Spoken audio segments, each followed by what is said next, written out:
All right. Welcome. We know who's watching the Watchdogs, and they are not in their regular time. We've taken them a little bit early. We've got John Kraft and Kirk Allen on the phone with me. But before I get to you, gentlemen, I promised I was going to take Jim's phone call. Jim from South Elgin, welcome to the program. Well, thank you. It was a good topic. Before, when they changed these formulations for gas, for fuel, for aviation, sometimes, certain things don't come out until time goes by when they use a lot of it. In the general aviation field, about maybe 25 years ago, they changed some sort of formulation. This is before I got involved with aviation. But because of the changes, so some of these tanks had these sealants that were on there for years, and it made the sealants kind of disappear, and they had to reseal their tanks. So there was more maintenance involved because of changes to the chemistry. Well, thanks a lot. It's a perfectly suitable comment, Jim, because we need to be reminded about, E10 to E15, what that does to your fuel tank as well. They may have to reconfigure a lot of stuff just to accept SAF, especially if they decide to create it at a higher concentration than it currently is set at. So good point, Jim. Thanks a lot. We're going to go straight, though, to John Kraft. John, listen, there's a lot to talk about, and I know you wanted to talk about some of the election results. Tuesday was a complete wipeout in DuPage County and in suburban Cook. Republicans got just taken to the woodshed by the Democrat machine, and it is a machine. Now, we do know that Tiffany Henyard, though, was thrown out. She was thrown out of office, both as Dalton mayor and Thornton Township supervisor. So give us the rundown on that race. What happened there? Yeah, Henyard lost the primary in Dalton, and the main all the trustees, current trustees, won, and one of the current trustees also won when he ran for election, and one of the former trustees that didn't get along with Henyard also won a trustee position. In Thornton Township, they pushed her out by slating all new Democrat primary slate, and she threw a fit about that caucus, but it didn't go anywhere. And she did a write-in. Those votes haven't come in yet, but the senator that won that election, Napoleon Harris. Yeah, he got over 10,000, 11,000 votes. So there's no way she would have got that many on Friday. She probably got maybe 50. So she's out of there completely in May. Okay, well, I guess that's good news, but it depends on what you're replacing her with. And I honestly, it couldn't be worse, and probably it couldn't be worse. However, Napoleon Harris, he's a sitting state senator. He's probably, making easily $100,000 a year at that. He's probably got a spokesman person stipend of over $10,000. How much is he going to make as Thornton Township supervisor? Does he still get the astronomical salary that Henyard got? It depends on. I suggest they let a judge determine what the salary is, because if she tried passing an ordinance saying the new one only gets like $50,000, right? But if she got reelected, she would get her plain salary. The state legislature got rid of that. The township board revoked that ordinance and put it back to the previous one, but the previous one was illegal also. So I think it's up in the air on what they're going to get, and they really need a judge to determine how much pay each of those positions get. We wrote about that like 2 or 3 years ago, how the previous ordinance was invalid also. Yeah, no, you guys have been writing about this stuff for 2.5 years. You've been on top of it, and I really appreciate it. I wish more people read your work. Okay, so let's move on, though, because you also teed up this article to discuss the city of Springfield's public comment procedures. They've got to be illegal. They're acting. They act like little children. At least the mayor does during a public comment. There was an incident where somebody that I believe was on the day he retired from being on the police department, got a DUI, hit somebody, or allegedly DUI, hit somebody on a motorcycle, 2 people, sent them to the hospital. There's allegations that there's the city police didn't do proper investigations, and then the state police showed up and got a warrant to get his blood alcohol, and he was more than twice the legal limit. I believe that's what was mentioned. So the lady comes in and talks to city council, and she said she accidentally used the F word towards the end, and she was talking about her sister getting run over, and the fact that I think at the time the police department, 4 people either were not disciplined yet, or they only got minor discipline for how they originally investigated the incident.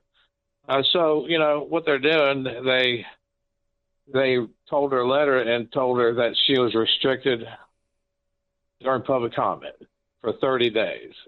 She can still talk, but people like us, they're violating our First Amendment right, number one, because now we can't hear her during the live feed. And they show a black screen when she's on there and mute the mic. So nobody knows what she's talking about during her public comment time, but they still allow her to talk during public comment. That's her punishment for saying a curse word, which apparently violates their foul, abusive language public comment ordinance, which I believe does not comply with the Open Meetings Act.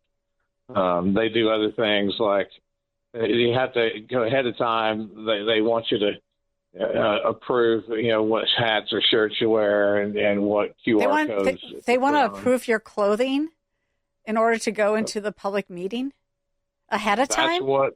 That's what this lady told me. And if you watch the videos, if you're wearing something that they don't like, they change the angle of the video to where the video won't show what the words are or the QR code is. Man, they just have a full movie production going on there. I know, and if they like what you're talking about, you can go beyond the 5 minutes for 6-7 minutes and talk. But if they don't like what you're saying, at 5 minutes and 1 second, they cut the mic off. Oh. I mean, I've watched 3 or 4 of their videos, meeting videos, and it's the same every time. They can't do that. If you allow Jim Bob to speak for 10 minutes, you got to allow, Susie to speak for 10 minutes. Don't matter if you like what they're saying or not. It has to be fair across the board. Yeah, no kidding. That's for sure. Okay, you had one other quick follow-up you wanted to tell people about that dealt with the Poplar Grove village president election. Poplar Grove, Owen Costanza lost another election. This would be his 4th election. two village president elections and 2 precinct committeeman elections. The last time he lost the village president election, he sued he sued people for defamation, lost in circuit court, and then he appealed it, even though he admitted that everything they said about him was true. So Owen Costanza, you're 0 for 4. 0 for 4, and hopefully, he's the guy that drove around with the official, the state issues mayoral license plates. I can't believe people do those. He drove around with those for about 2 years after he lost the election. Well, I never took a vanity plate as a state rep. Never, ever, ever would I do that. I think they're outrageous. I think they're just so pompous looking. Okay, hey, we're going to take a quick break, and we'll be right back with Kirk Allen. He's got some really good stuff I want to talk about. This is The Real Story with Jeannie Ives. You're listening to The Real Story with your host, Jeannie Ives. Welcome back. It's Edgar County Watchdog time, and we're going to talk now with Kirk Allen. Kirk, you sent me this story about this Deborah Riley, a state employee. Yep. And you've been all over this because you also are the ones who alerted myself and my listeners to the fact that you had over 300 state employees that stole $8 million worth of PPP fraud, and they're not getting prosecuted, or at least they're not yet getting prosecuted. They're going to go after the people who put the forms together for them. They all should be prosecuted. This lady, it looks like she's getting off scot-free, but I want you to go through this story in somewhat detail so people understand how out of freaking control Illinois is. They do not prosecute people who have done wrong. And until they start doing it, this is just going to continue.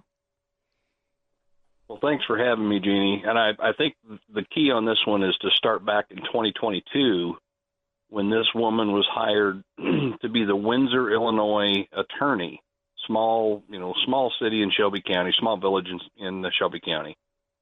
In that process, the mayor insists that he didn't have to have a vote because he selects the mayor. Well, the statute's crystal clear. There has to be advice and consent of the board for such an appointment. And she's sitting there the whole time. She never said a word. And there was another incident during she was appointed as the lawyer for the city? Yeah, for this small community of Windsor. You had said the mayor, but she was appointed by the mayor for the lawyer of this small community. Okay. Yeah, sorry about that. Mm-hmm. And she sat there and obviously either didn't know the appointment or the appointing process for that position, or did and stayed silent, because my understanding was she didn't have the votes and wasn't going to have the votes. But presto, she's the attorney for the community. I'm betting she didn't know. Ignore the law. Well, I'm betting she didn't know the law. Yeah, that's my guess. Okay. She made some allegations against an individual, an absolute outstanding EMT provider for their ambulance. She made allegations about some, investigation and some crime that was committed. When we called her out on it, she then changed her tune and said, "I didn't say it was a crime. It's an alleged crime." Well, we have it on video. I mean, she flat out accused someone of a crime, and lo and behold, not only was there no crime, there was no investigation, there was no complaint filed. I mean, the whole thing was a fabricated internal hit job, and she played a role in it. So you fast forward from 2022, that city council did nothing, and a new board later on comes in, they get new council. She moves on to a state job. Oh. She starts working for DCFS. Well, she's also working at a bank that she was a board of directors of. And in fact, I looked at the OIG report, December 1st through the 15th of 2022, for her state, or her DCF hours worked was 82 and a half hours. Yeah, 41, basically 41 hours a week. Okay, yeah. Her hours at the bank. Her hours at the bank for the same time frame, 86 hours. What? This woman worked 168 hours. What? Yeah. Bullshit. Well, that's what. Apparently, there was a complaint filed with the Office of Executive Inspector General. They investigate, and lo and behold, she's working a full-time job at a bank, getting paid at the bank. At the same time, she's doing DCFS work from the bank in her office, and then claims, I did it during my breaks and I'm on weekends and my lunch breaks. Well, all of it was, completely uncredible.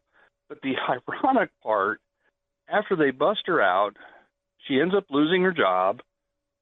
She becomes an administrative did she lose law both jobs? Did she lose both? She should have lost both. Well, I haven't been able to confirm whether or not she still works at the bank because she was a bank board member. So my guess is she still probably has ties to the bank. So she leaves there and she becomes nothing less than an administrative law judge for DCFS. Now, this is a woman. She got fired as a regular lawyer for DCFS because she was, fraudulently filling out her timesheet, and now she's an administrative law judge for the DCFS? She was through August of 24. What? And people protest in, I don't know, Tesla takedown, Chicago, Wheaton, Geneva, McHenry County. All these protests. Oh, we can't cut spending. Oh, Doge. Oh, Musk. And you have this kind of malfeasance going on every day in Illinois. That is correct. And it really makes you wonder who's vetting these people. Nobody. What homework's really being done. Yeah, nobody is. And the sad part about this, we've all seen the malfeasance and just absolute lack of any credibility with DCFS and the things that have happened under their leadership. And this woman is supposed to deliver justice for families. Well, it's pretty special because this article hasn't been up 12 hours, and we already have people talking about things she did in their case with their kids, and none of it has been positive. Oh. Yes. So, once again, you know, if they'd have done the right thing in 22 and said, you know what, if you don't even know how the appointment process is, you probably shouldn't be our lawyer. And the fact that you lied in a meeting and said something and then tried to deny it and it's on video, at that time I said she has no business being the city's attorney. I should have said she has no business being an attorney. And where is she at now? She's back in private practice in none other than Shelby County, Illinois. She should have a ARDC complaint filed, and she should lose her law license. Well, I sent if everything that you just told me is true, and there's an OEIG report that backs up what you said, everything that you said, why is she still a lawyer? Correct. Well, I sent her current employer 2 questions. Do you have any comment regarding the attached OEIG report regarding one of your employed attorneys? And the second one, are Dove and Dove going to file any ARDC complaint on this matter if they have not already? So I'm awaiting a response. I hope I get one, but I doubt seriously that they will respond to my request. I mean, how many times do we have to hear stories like this before voters actually demand change? Actually demand change. And that starts at the top, because Governor Pritzker's down there in Mexico thinking that he's bringing business to the state of Illinois, which, by the way, the only reason people come to do business in the state of Illinois is because they get massive, massive taxpayer subsidies. So he's a failure, but he's a failure when it comes to DCFS. He's a failure taking care of our developmentally disabled. I was on the phone Saturday night with a woman from Florida whose son is in a Peoria home. He's 35 years old, and he is getting abused, but she does not know what to do and how to reach them. We have a problem with our disability, taking care of those who are developmentally disabled. We have a problem with DCFS. We have a problem with state employees scamming on taxpayer time. There's so much fraud in this state. There's so much corruptness in this state. And oh, by the way, Emil Jones, the third state senator, he's finally going to trial. I mean, it's only been pending for years. Another Democrat. Sorry, just had to go off on a little bit of a rant there. Okay. It's back to you can't make this stuff up. That's right. Okay, Kirk Allen, John Kraft, the Edgar County Watchdogs, thanks so much for coming on. I really appreciate your work. You guys are just a blessing to this state of Illinois residents. We'll be right back. We've got Amanda Piker, Mantino Freedom Party won big. We'll talk about it. The Real Story with Jeannie Ives.